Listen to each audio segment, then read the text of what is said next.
Terry Langford was madly in love with his wife, Jessica. He fell in love with her at first sight, and his adoration grew every day. She was smart, beautiful, and fun. She made him feel like a king. He would do anything for her. Terry and Jessica met a year after they both graduated from college. Terry graduated from Pennsylvania State University, and Jessica graduated from Albright College. Both of Jessica's parents died in a car accident when she was still a teenager. Jessica had to finish college on her own, working and using what was left of her insurance.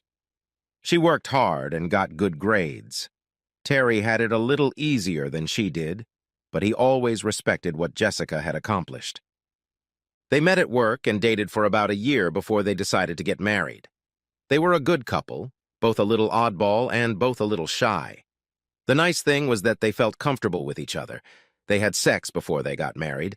It was awkward, but fun. With practice, they improved, and the sex in their married life was great. They finished each other's sentences. They liked the same movies and meals. Life was perfect. Sometimes Terry would lie awake at night watching Jessica sleeping. She looked angelic as she lay there with her hair falling softly over her face. Sometimes she would mumble something that more often than not he couldn't understand.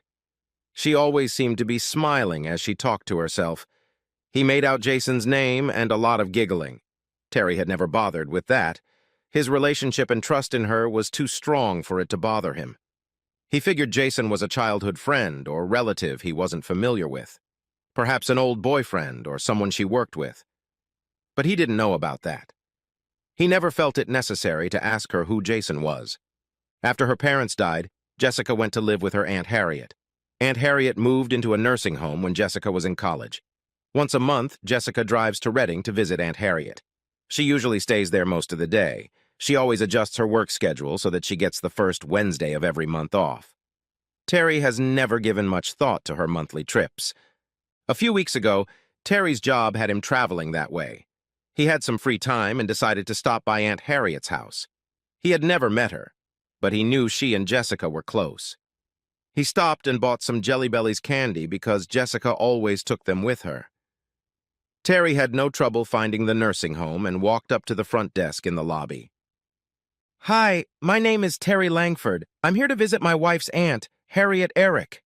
The receptionist looked over the list and asked him to repeat the name. "I'm sorry, there is no one here by that name. Let me check past lists." He was a little puzzled and worried. Was Jessica really lying to him, and if so, why? After a few minutes, the receptionist looked up. "Harriet Eric was here last year, but unfortunately she passed away about 10 months ago." Now he was getting worried. Why did Jessica say she came to visit her aunt every month if her aunt wasn't here anymore? He left the bag of candy on the counter and walked back to the car. All the way home, he struggled with himself. He didn't know what to do.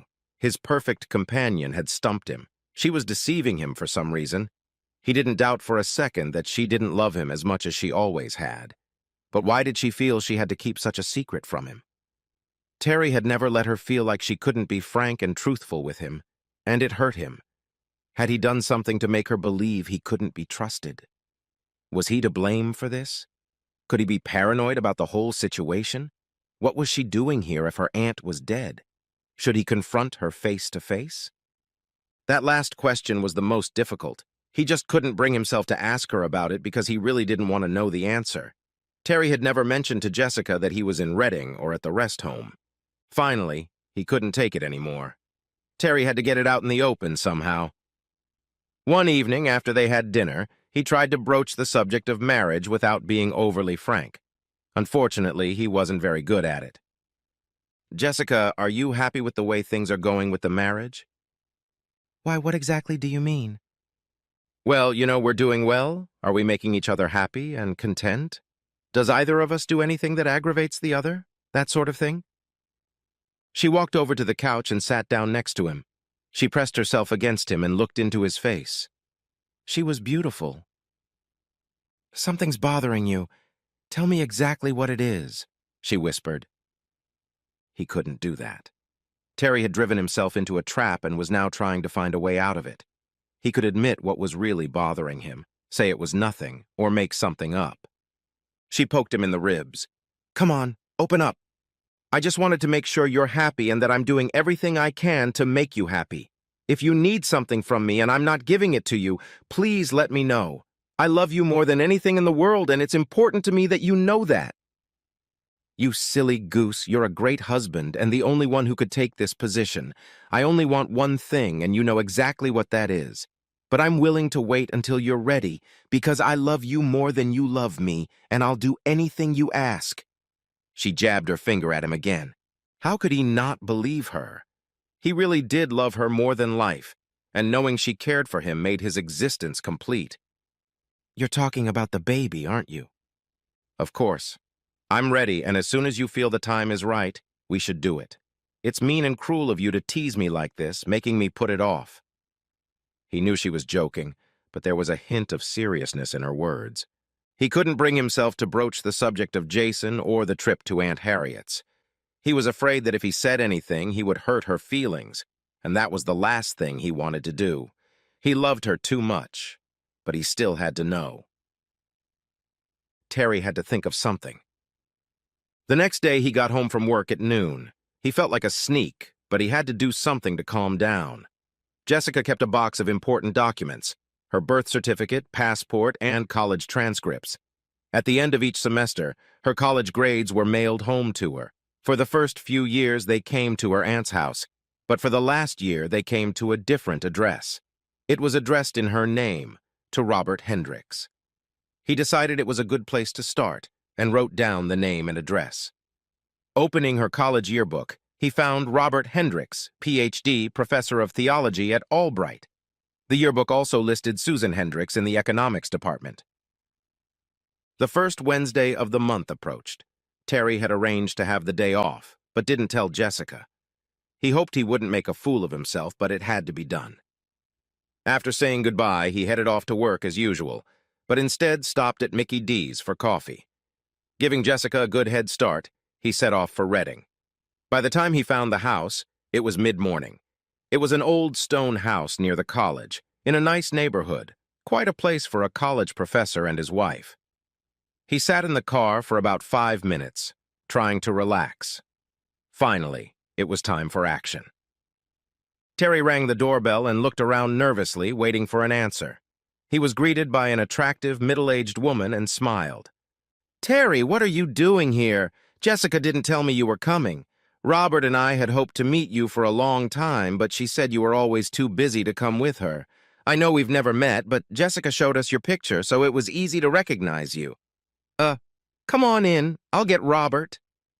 Now I was really scared. The situation was not at all what I had expected. Robert walked up to me, smiling, and extended his hand. "It's nice to finally meet you, Terry. Jessica talks about you all the time, and we were afraid she was hiding you from us. How come you didn't approach her today?" I was confused. I didn't know what to say or how to act. My concern must have been obvious. Robert and Susan looked at each other with concerned expressions on their faces. Finally, Susan spoke up. "Jessica didn't tell you anything about Jason, did she, Terry?" I looked confused. "No, she didn't. I had an idea, but I never asked her, and she never brought it up. I don't know anything about Jason. She always told me she was going to her Aunt Harriet's. I found out Harriet died, and I wondered where she was going, so I followed her. I don't know anything about Jason except that she sometimes mentions him in her dreams." There was an awkward silence. Robert felt compelled to explain. "Terry, it's not in our power to tell you about Jason. We were under the impression that Jessica told you everything. She said she was afraid to mention it because you would think badly of her and she loves you too much. We told her she should tell you before you found out, but she just couldn't seem to bring herself to do it. I love Jessica very much, and I didn't want to ask her questions that would be hard for her to answer. She seemed to feel the same way and didn't want to tell me anything that would make me feel uncomfortable. I know you don't want to be in the center of things, but it's pretty clear that the two of us can't make it without help. Please, you have to help me. I promise I won't be upset with Jessica after you tell me everything, and I won't be mad at you for blabbing something out. I really need to know, and you have to help me." Susan and Robert looked at each other, and after a while, Susan smiled. "Promise me you won't be mad at us or at her." "I promise." "Good. Jessica is outside with Jason right now. I'll tell you briefly what happened, and then you'll have to ask her to explain it to you in more detail. I don't want any of you to get mad at us. It all started in Jessica's last year of high school.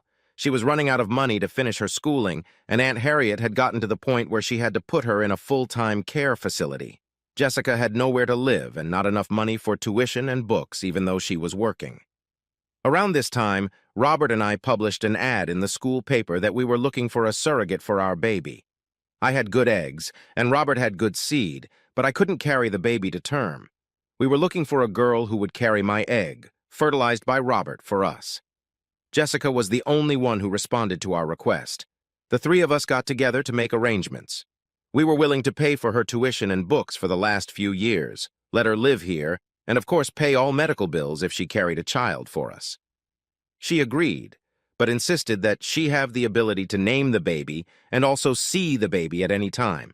We had a lawyer draw up the paperwork, and all was well until Jessica went to the doctor for her first checkup. It turned out that she was still a virgin. Since she couldn't have a baby that way, it was decided to have the procedure done. Anyway, the egg was fertilized and planted. Everything went well, and 9 months later, we had a beautiful son whom Jessica named Jason. So Jason is Jessica's son? Jessica gave birth to him, but he has our DNA. You could say he has 3 parents who all love him. We can never thank her enough for what she has done for us. Please realize that everything she did out of love and necessity. I'm sure she didn't tell you because she just couldn't think of a way to explain it without risking you thinking the worst of her. She loves you very much and doesn't want to hurt you. Please treat her with the same consideration. I was at a loss. I wanted to say something deep and meaningful, but nothing was coming out. I just sat there and smiled. "Do you mind?" asked Roberts. "Yes. I think I love her more than I used to, if that's possible. She's a wonderful person, and I'm proud that she chose me to be her wife. I am ashamed that I ever doubted her at all. Do you think it would be okay if I met Jason now?" Susan smiled. "They're in the yard by the swings. You go over there, and Robert and I will bring lunch for all of us soon." As I walked down the grassy slope, Jessica looked up. She had a small smile on her face, like she was happy to see me, but worried at the same time. Jason saw me and said something to her. They both smiled again, and he ran over to me. I smiled at Jessica to ease her worry and realized it was time. I love my wife more than anything in the world, and I know she will have beautiful children.